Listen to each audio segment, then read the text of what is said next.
Você sabia que a devoção ao Sagrado Coração de Jesus foi considerada tão perigosa que chegou a ser proibida dentro da própria igreja? Poderia haver de tão perigoso em um coração trespassado de amor. É essa a história e a sua importância para a igreja que você precisa conhecer. A devoção ao Sagrado Coração de Jesus ocupa na igreja um lugar que ninguém ousa contestar. Vê-se o Sagrado Coração de Jesus em toda parte, seja por uma devoção formal, apenas formal, seja por uma devoção mais profunda.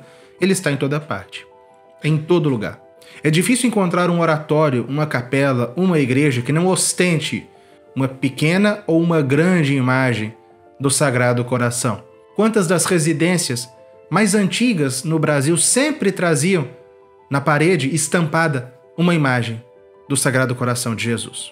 Este é um culto tão enraizado que nós nos esquecemos, por exemplo, que ele foi durante muito tempo sinal de contradição dentro da igreja. E nós não nos recordamos o porquê nós cultuamos Cristo deste modo, pelo seu Sagrado Coração. Quais as razões? As razões, elas são profundamente teológicas e doutrinárias. Elas se embasam no próprio fato da redenção do Calvário, mas as razões são também explicadas pela história. E antes de nós conhecermos tudo isso, eu gostaria de responder a uma objeção que talvez surja.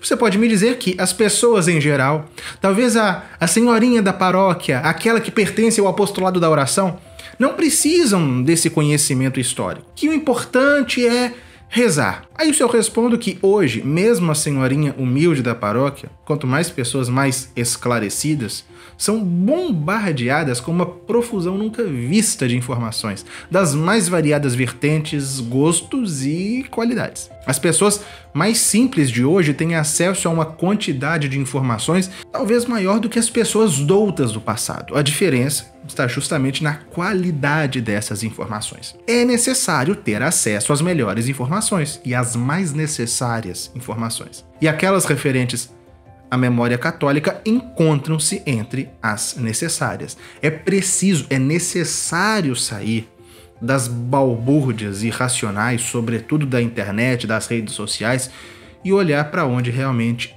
importa. Essa série nasceu dessa necessidade. O nosso propósito é simples e ao mesmo tempo ousado, mostrar de modo claro e concreto que a ignorância histórica dos católicos é real e que ela precisa ser corrigida. Nós não podemos continuar indiferentes e deixar que a memória católica se perca. Não, nós devemos aceitar o dever de retomá-la, de resgatar aquilo que nos pertence e de reatar os elos com a tradição bimilenar da igreja. E o Sagrado Coração de Jesus é um dos maiores destes elos. Nos seus primeiros séculos, a igreja teve que empregar todas as suas energias e em grande quantidade para afirmar de modo claro qual é a sua fé a respeito do Deus humanado, a sua fé a respeito de Jesus Cristo, seu divino fundador. Ao longo de muito tempo, a igreja se dedicou a responder aquela pergunta de Cristo a São Pedro: quem dizeis que eu sou? Isso porque desde o princípio surgiram heresias com visões falsificadas a respeito da natureza de Cristo. Os docetistas, ainda no primeiro século, negavam que Cristo tomou de fato o corpo humano. Eles diziam que ele apenas pareceu se encarnar. Os adocionistas, no século II, diziam que Jesus era um simples homem adotado por Deus como filho quando do seu batismo. Os sabelianos, no século III, negavam que Cristo fosse uma pessoa distinta do Pai. Os arianos, no século IV, negavam que Cristo fosse realmente Deus. Os apolinaristas, ainda no século IV, negavam que Cristo tivesse alma humana. Os nestorianos, no século V, diziam que em Cristo havia duas pessoas distintas. Os monofisistas, também no século V, negavam que Cristo tivesse natureza humana real. E os monotelistas, no século VII, diziam que, ainda que Cristo tivesse natureza humana, ele não tinha vontade humana. Pois bem, foram séculos e séculos de controvérsia, de disputas, de lutas, e até o final do século VII, a igreja pôde, com clareza, declarar dogmaticamente a sua fé a respeito de Jesus Cristo. E quem é Jesus Cristo? Ele é a segunda pessoa da Trindade, consubstancial e coeterno ao Pai, como se declarou no primeiro concílio de Nicéia, em 325. Ele é uma só pessoa, pessoa divina, como se declarou no concílio de Éfeso, em 431, mas dotado de natureza divina e também de natureza humana, como se reconheceu no Concílio de Calcedônia, em 451, e dotado de vontade divina e vontade humana, como se declarou no Terceiro Concílio de Constantinopla em 680. Terminadas essas querelas, afastadas essas heresias, estando para todos claro, em dogma cristalino, quem é Jesus Cristo, então, almas generosas, grandes místicos, puderam olhar com mais atenção para os mistérios da sua vida terrena, descobrindo na sagrada humanidade de Cristo um tesouro inesgotável de mistérios relacionados intimamente à nossa salvação. Sim, a humanidade de Cristo. Humanidade divinizada pelo Verbo de Deus.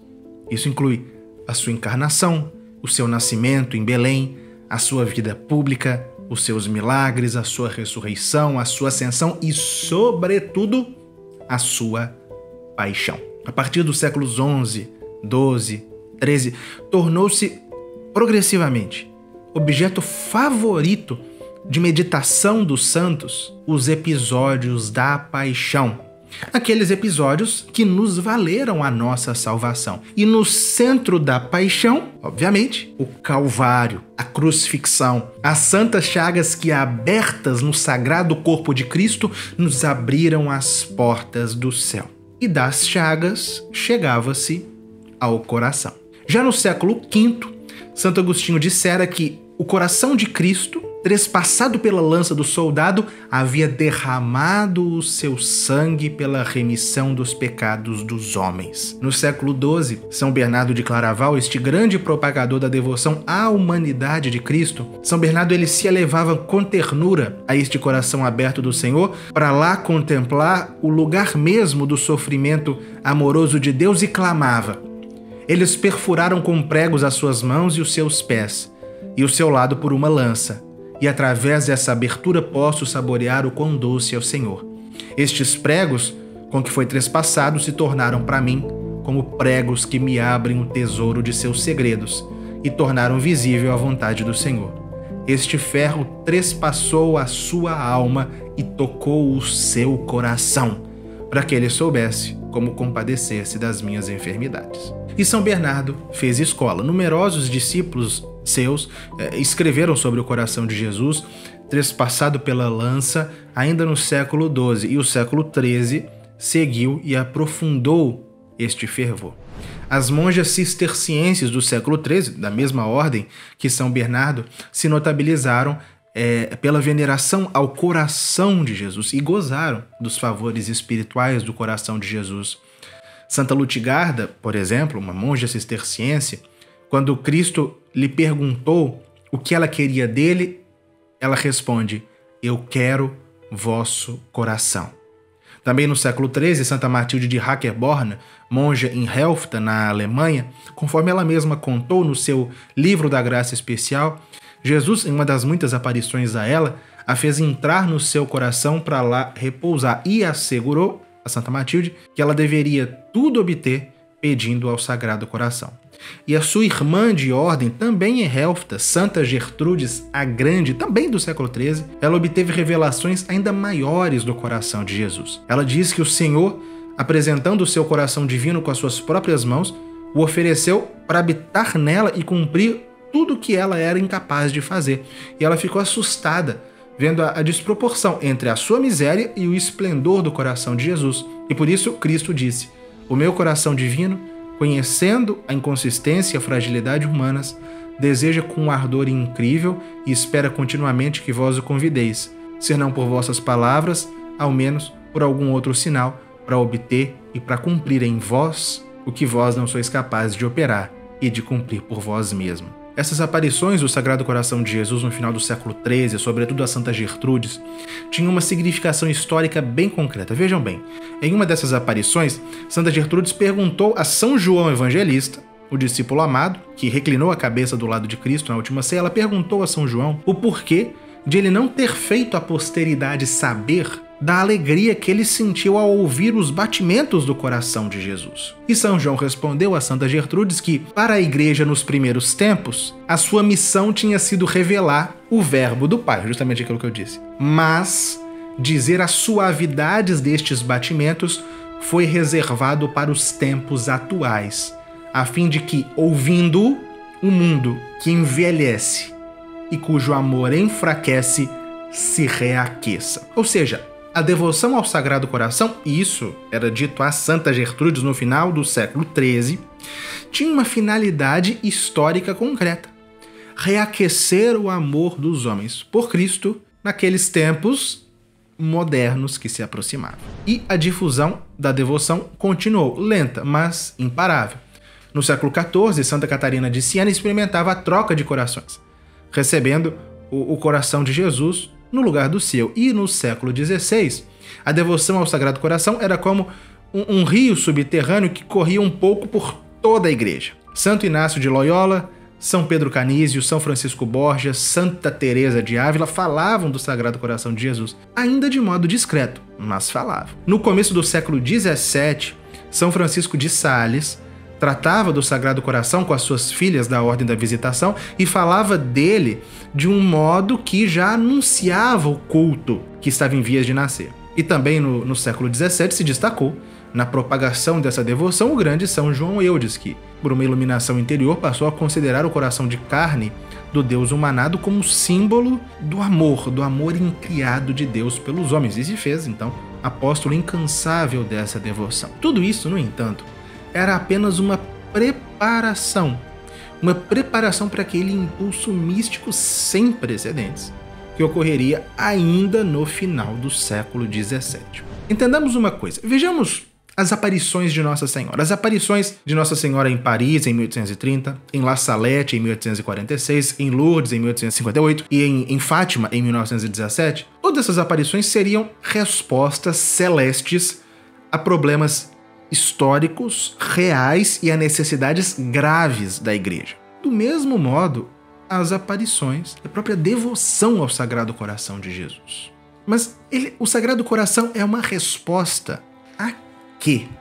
Vejamos. Desde o final da Idade Média, desde aquela época em que, conforme foi dito a Santa Gertrudes, o mundo envelhecia e o amor enfraquecia, desde aquele tempo, o Ocidente católico passou por um longo processo de descristianização. O renascimento pagão, a apostasia protestante, a revolta dos estados em relação à autoridade da Igreja, tudo isso passou com uma potência arrasadora, sepultando a antiga ordem cristã até chegarmos ao final do século XVII, nas vésperas da era da hecatombe moderna, da era das revoluções, da apostasia consumada do mundo, que é a era que nós estamos. E no final dos anos 1600, no final do século XVII, já estavam em difusão aquelas falsas doutrinas que levariam àquela sucessão de tragédias que, desde a Revolução Francesa até maio de 68 e até hoje, arrasariam em definitivo o que restava de mundo cristão. Mas eis que, nas vésperas disso, Cristo quis investir a sua igreja e os seus filhos da arma necessária para passarem incólumes por essas provações e alcançarem o reino dos céus. E esta arma é o seu Sagrado Coração. Arma, escudo, refúgio. Mas aqui se colocam duas questões. Em primeiro lugar, por que o Sagrado Coração de Jesus é uma resposta aos males da modernidade? Primeira questão. E a segunda, não se tratará esta de uma nova revelação de Cristo e, portanto, uma novidade que precisa ser recusada? Afinal, a revelação terminou com a morte do último apóstolo. Respondamos à primeira pergunta. O mundo ao qual o Sagrado Coração de Jesus vem de algum modo responder é um mundo que, desde o Renascimento, recusa-se a se colocar e a orientar-se ao fim último do homem, que é Deus. O homem precisa de Deus para se salvar. Sem o Calvário, não há redenção. O homem precisa de Deus, tanto para existir, quanto para continuar existindo e para se salvar. Mas o homem moderno não quer mais depender de Deus. E esta é a própria essência. Essa recusa da dependência a Deus é a própria essência das filosofias iluministas que começavam a pulular na Europa justamente a partir do século XVII. A absoluta independência do homem em relação a quaisquer superiores. É a liberdade absoluta humana e a crença ainda em Deus. Mas um Deus que é apenas criador, apenas um grande arquiteto do universo. mas que não se comunica com o homem, quanto mais se dizer que este Deus se encarnou e morrer na cruz. Então, o Sagrado Coração, ele vem justamente nessa época de apostasia luciferina, recordar à humanidade do seu amor por ela, amor que o levou a padecer pelo homem na cruz. A própria imagem do Sagrado Coração de Jesus, cercado por espinhos, com o lado aberto, encimado pela cruz, é uma lembrança de que Cristo morreu para salvar os seus eleitos, logo que aquele Deus dos deístas, Deus que apenas criou o homem, é falso. O verdadeiro Deus se encarnou, morreu por nós. E mais, o homem precisa dele. E é por isso, e aí nós respondemos a segunda pergunta, não se trata de uma nova revelação. Trata-se apenas de uma devoção que cultua o amor eterno de Deus por nós em um coração de carne, aquele coração que foi trespassado no Calvário. Nada há de mais alicerçado no dogma do que isto. E a escolhida para anunciar tudo isso ao mundo foi uma religiosa de Paray-le-Monial, uma localidade do centro da França, Margarida Maria Alacoque. Nascida em 1647, tornada monja visitandina em 1671, Santa Margarida Maria Alacoque era uma alma de eleição, forjada desde o berço para a grande missão que lhe estava destinada.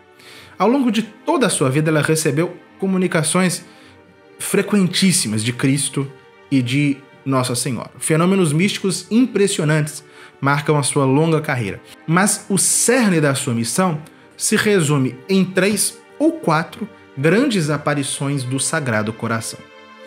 A primeira foi no dia 27 de dezembro de 1673, dia de São João Evangelista. Naquele dia, Cristo apareceu com o peito aberto, mostrando o seu coração e mostrando no que consistia o seu coração. Ele disse: "O meu coração está tão abrasado de amor pelos homens que, já não podendo conter dentro de si as chamas de sua ardente caridade, vê-se obrigado a expandi-las por teu intermédio e a manifestar-se, a fim de enriquecê-los dos seus preciosos tesouros e das graças de que necessitam, para evitarem a eterna perdição." Nessa primeira aparição, ele apresentava já a essência dessa devoção: venerar, sob a imagem simbólica do coração, o amor imenso do Divino Redentor por nós. A segunda revelação veio no ano seguinte, 1674. Nela, Cristo falou novamente do seu amor pelos homens e queixou-se que deste só recebia ingratidões, dizendo: "Isto é mais doloroso do que tudo que sofri na minha paixão, tanto que, se me retribuíssem o que fiz com algum sinal de amor, teria por pouco tudo o que sofri por eles, e quisera, se possível fosse, fazer ainda mais. Entretanto, só correspondem com friezas e repulsas a todas as minhas solicitudes. Dá-me ao menos tu esta alegria, suprindo quando puderes a esta ingratidão." Isso tem uma significação histórica muito grande. Vejam, nas aparições medievais, nas do século XIII, Cristo não pedia reparação. Ele não falava de sofrimento, ele aparecia radiante de glória, transpirando alegria, apresentando as inefáveis alegrias do seu Sagrado Coração. No século XVII, a Santa Margarida, ele ainda o faz, mas às consolações ele acrescenta a rigorosa necessidade de reparação. E por quê? Porque do século XIII ao XVII, muita coisa havia mudado no mundo. As ingratidões haviam se avolumado. Por isso, ele exigia reparação, o que era também uma declaração da falsidade das filosofias modernas. Sim, porque nós não apenas recebemos tudo de Deus, como também devemos muito a Deus. E a terceira revelação demonstrou a Santa Margarida que essas exigências não eram apenas para ela. Foi no dia 16 de junho de 1675. Naquele dia, foi dito a Santa Margarida: "Peço-te que na primeira sexta-feira depois da oitava do Santíssimo Sacramento, me seja dedicada uma festa particular para honrar o meu coração, participando naquele dia da Santa Comunhão e fazendo honrosa emenda e reparação decorosa pelas indignidades que ele recebe. E eu te prometo que o meu coração se dilatará para expandir com abundância as riquezas do seu amor sobre todos aqueles que lhe prestarem essa honra ou procurarem que, por outrem, lhe seja prestada." A exigência era clara. Cristo queria a instituição de uma festa litúrgica, pela qual a Igreja honraria solene e oficialmente o seu Sagrado Coração. Santa Margarida Maria Alacoque morreu em 1690, sem ter visto triunfar esse culto ao qual ela havia consagrado a sua vida. Mas, desde este momento, desde as aparições a Santa Margarida, o culto ao Sagrado Coração iria tomar em toda a Igreja Católica uma proporção extraordinária, mas não de imediato. Muitos, na época, se mostraram exasperadamente contrários, rebeldes a esta nova devoção. Os ataques e as resistências ao Sagrado Coração, por pelo menos um século, foram terríveis, e é preciso dizer, foram demoníacos. Muitos, dentro da própria Igreja, se levantaram contra. E quem? Os jansenistas.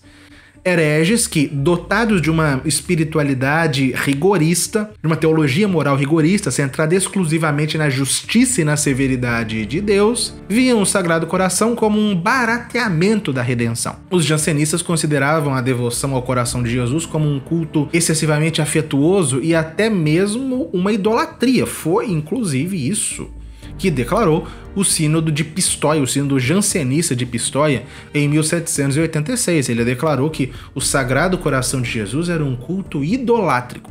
Então, durante 100 anos ou mais, os jansenistas fizeram oposição a essa devoção, proibindo o culto do Sagrado Coração nas dioceses controladas por eles, destruindo imagens e livros, escrevendo, inclusive satiricamente, contra o Sagrado Coração e conseguindo atrasar ou bloquear iniciativas que promoviam o culto na igreja. Mas nada disso conseguiu impedir o desígnio celeste. A devoção se difundiu imparável. Os seus primeiros difusores foram os jesuítas. Mencionemos 4 deles. Em primeiríssimo lugar, o padre jesuíta São Cláudio de la Colombière, que foi confessor de Santa Margarida e escolhido a dedo por Deus para a difusão dessa devoção. Além dele, o padre Jean Croisset, autor do primeiro tratado sobre a devoção, que foi reeditado e publicado amplamente ao longo de todo o século XVIII, o padre Joseph Gallifet, que também publicou obras em defesa do Sagrado Coração contra os ataques jansenistas, e, finalmente, Monsenhor Jean-Pierre de Caussat, que era um autor espiritual ligado ao abandono à divina providência e que uniu essa doutrina ao culto do Sagrado Coração. A esses 4 grandes jesuítas devem se somar grandes bispos que se notabilizaram no século XVIII pela difusão da devoção, como Jean-Joseph Languet de Guergy, que foi arcebispo de Sens e que escreveu uma das primeiras, se não a primeira, biografia de Santa Margarida Maria e sobre as aparições de Paré-Lemonial. Além dele, Louis de Machaut d'Arnouville, que foi bispo de Amiens, um prelado contra-revolucionário fervoroso devoto do coração de Jesus, e, é claro, Santo Afonso de Ligório, um bispo italiano cujas obras espirituais sobre o coração de Jesus são numerosíssimas. E os grandes pregadores populares também se dedicaram a isso. São Luís de Montfort associou o culto ao coração de Jesus à sua espiritualidade mariana. São Leonardo de Porto Maurício difundiu a devoção em suas missões populares na Itália. E graças a estes esforços e a de tantos outros, a Igreja aprovou a festa. Primeiro, aprovou a festa somente para a França. Foi o que o Papa Clemente XIII fez em 1765. Depois, a festa foi ampliada para toda a Igreja, é o que o Papa Pio IX fez em 1856, e finalmente essa festa foi elevada à festa de primeira classe, é o que o Papa Leão XIII fez em 1888. E ao cabo, em 11 de junho de 1899, o mesmo Leão XIII fez a solene consagração do mundo ao Sagrado Coração de Jesus, e assim esta devoção triunfou na Igreja. Mas retrocedamos um pouco. Pouco antes da morte de Santa Margarida, Cristo apareceu-lhe mais uma vez, por isso que eu falei que eram 4 aparições, dando-lhe uma nova ordem. Foi no ano de 1689. Naquela ocasião, ele disse a Santa Margarida que ele queria reinar não só na Igreja, mas também nas sociedades e nos palácios dos reis. Cristo deveria reinar nas nações. Esse pedido é também bastante revelador da época em que ele foi feito. Afinal, no final do século XVII, ele não reinava mais nas nações como reinara um dia. Sim, porque um dia ele havia reinado. É verdade que não sob o símbolo do seu coração, mas da sua cruz. Houve um tempo, séculos antes, em que, como diria o Papa Leão XIII, o mesmo que consagraria o mundo ao Sagrado Coração, em que a filosofia do Evangelho governava os estados. Nessa época, a influência da sabedoria cristã e a sua virtude divina penetravam as leis, as instituições, os costumes dos povos, todas as categorias e todas as relações da sociedade civil. Então, a religião instituída por Jesus Cristo, solidamente estabelecida no grau de dignidade que lhe é devido, em toda parte era florescente, graças ao favor dos príncipes e à proteção legítima dos magistrados. Com essas palavras, Leão XIII fazia alusão àquela época em que os reis e os príncipes sabiam ser responsáveis diante de Deus e da Igreja pelo modo como governavam. Um tempo em que os governantes exerciam a sua autoridade sabendo que deviam colaborar com a Igreja na salvação das almas e que o poder temporal devia ordenar-se ao espiritual. Época esta em que, justamente por causa dessas convicções, Cristo reinava sobre as sociedades, sobre os reinos, sobre a cultura, sobre as leis, sobre as artes. Época em que, em suma, os reis se dobravam diante do altar de Cristo. Mas essa época havia passado. As nações se subtraíram da direção da Igreja e os reis, inflados por seu próprio poder, cessaram de reconhecer qualquer superior acima de si. Muitos destes reis haviam conduzido seus países para a heresia, como os reis da Inglaterra, da Escandinávia e alguns príncipes alemães. E mesmo os que tinham permanecido católicos, como os reis da França, Espanha, Portugal, Polônia, Hungria, o imperador romano germânico, os príncipes italianos e alguns alemães, mesmo estes, ainda que católicos, já não governavam guiados pelos princípios que haviam norteado os seus ancestrais. Antes, as nações europeias se uniam sob um único símbolo, a cruz, e sob este mesmo sinal partiam para terras distantes, juntas, franceses, ingleses, alemães, espanhóis, portugueses, escandinavos, para lutar pela sua fé. Agora, guiados pelo nefasto Tratado de Westfália, assinado no ano seguinte ao do nascimento de Santa Margarida, 1648, os poderes deste mundo excluíam a religião da vida pública e da vida internacional. É a estes poderes em apostasia que Cristo se dirigia por intermédio de Margarida Maria Alacoque em 1689. Ele se dirigia, com especial predileção, àquele que nesta aparição ele chamou de o filho primogênito do meu sagrado coração. Quem era este filho primogênito? O rei da França, então Luís XIV. Ao chamá-lo de seu filho primogênito, Cristo repetia antigas promessas, fazia eco a uma milenar tradição que conectava o trono da França à Santa Igreja com especial predileção. Tradição que nasceu com o batismo de Clovis no século V, que passava pela coroação de Carlos Magno no VIII, que atingira seu apogeu no século XIII com São Luís. Cristo queria que o filho primogênito do seu Sagrado Coração, a saber, o rei da França, erguesse uma grande basílica em sua honra, que o rei consagrasse a si e a sua corte ao Sagrado Coração e que o Sagrado Coração fosse pintado no estandarte do rei e gravado nas suas armas. Além disso, ele queria que Luís XIV usasse da sua influência para convencer o Papa a instituir a festa e para difundir essa devoção entre os demais príncipes cristãos. Todos sabem, Luís XIV não atendeu aos pedidos do Sagrado Coração. O motivo disso, nós temos um vídeo aqui no canal explicando. Seja como for, é notável que desde cedo o Sagrado Coração de Jesus assumiu o caráter de devoção contra-revolucionária. O caráter de arma espiritual contra as forças e doutrinas que aceleravam a obra de descristianização do mundo. Vejamos o caso de Portugal, ainda no século XVIII. Por anos, Portugal esteve sob o governo do Marquês de Pombal, ministro do rei Dom José. Pombal este que foi um perseguidor, um inimigo da igreja. Era um homem imbuído de ideias maçônicas e anticlericais. Ele tinha o desejo de modernizar Portugal conforme as ideias avançadas do norte da Europa. Pombal perdeu o poder em 1777, quando da ascensão da rainha Dona Maria I, uma católica piedosa que, para reparar os grandes ultrajes à igreja no tempo de Pombal, mandou levantar em Lisboa a Basílica da Estrela, um templo majestoso, um templo expiatório ao Sagrado Coração. E ordenou que a festa desse Divino Coração fosse celebrada com a maior pompa e solenidade em todo o reino, justamente em reparação aos ultrajes anticlericais que já eram revolucionários. Na Espanha, Carlos III, que foi rei de 1759 a 1788, também cercado por ministros anticlericais e iluministas, ele havia banido a devoção ao Sagrado Coração da Espanha. Nos anos seguintes à sua morte, o que aconteceu com a Espanha? Ela foi arrasada pelas invasões napoleônicas. O seu filho, o rei Carlos IV, foi deposto e as ideias liberais se disseminaram por toda a católica Espanha, que se viu arrasada. O rei deposto, Carlos IV, quis então reparar as faltas do seu pai. Ele e a sua esposa, a rainha Maria Luísa de Parma, eles se inscreveram, a si e aos seus 4 filhos, na Arquiconfraria Romana do Sagrado Coração.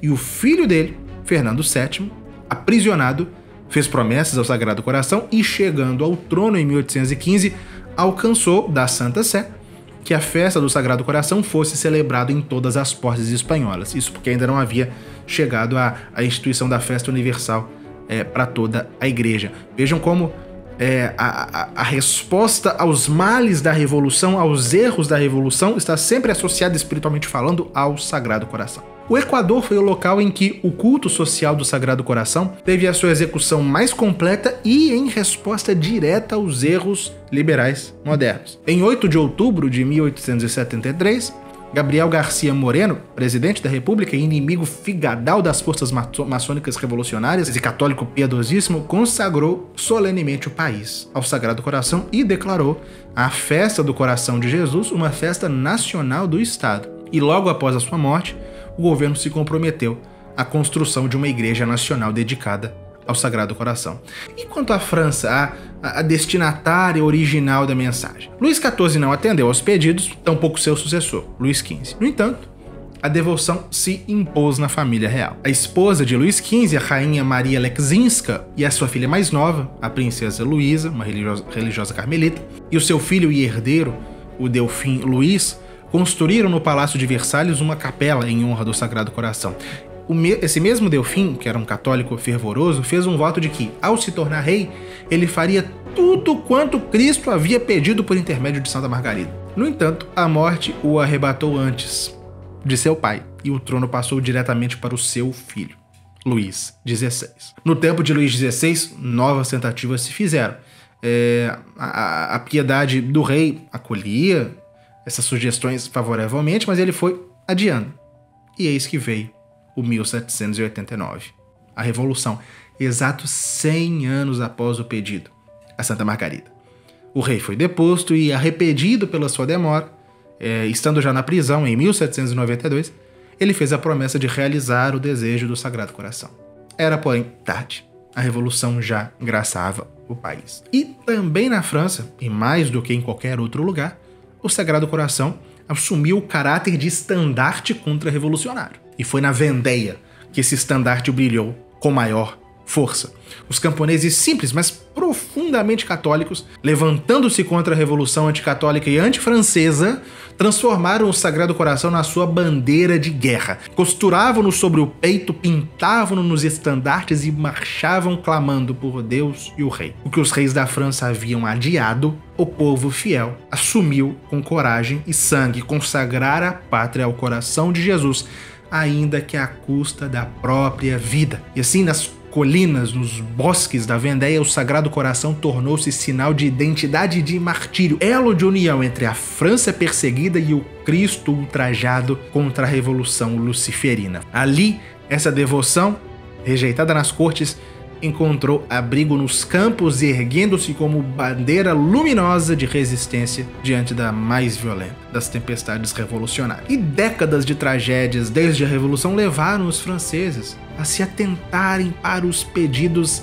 não executados. Em 1870, a Guerra Franco-Prussiana, as discórdias internas, tudo levou os franceses a compreenderem de onde vinham as suas desgraças. E de toda parte se ouviu o mesmo grito: vamos ao Sagrado Coração, façamos um voto ao Sagrado Coração, como nos foi pedido. Uma comissão redigiu o voto, que foi aprovado pelo cardeal Guilbert, que era arcebispo de Paris, em 1872. Por este texto se reconhecia as culpas da França, se humilhava diante de Deus em reparação e se prometia erguer em Paris um santuário dedicado ao Sagrado Coração de Jesus. Não era exatamente o que Cristo pediu em 1689, já que o rei legítimo da França havia sido arrancado do trono, mas foi o ato que se pôde realizar. E se escolheu para a construção do santuário a colina de Montmartre, a montanha santa de Paris, regada com o sangue de São Dionísio, e seus companheiros mártires do tempo da perseguição de Décio. O Papa Pio IX abençoou a iniciativa e a Assembleia Nacional Francesa, embora republicana, mas majoritariamente católica, aprovou a construção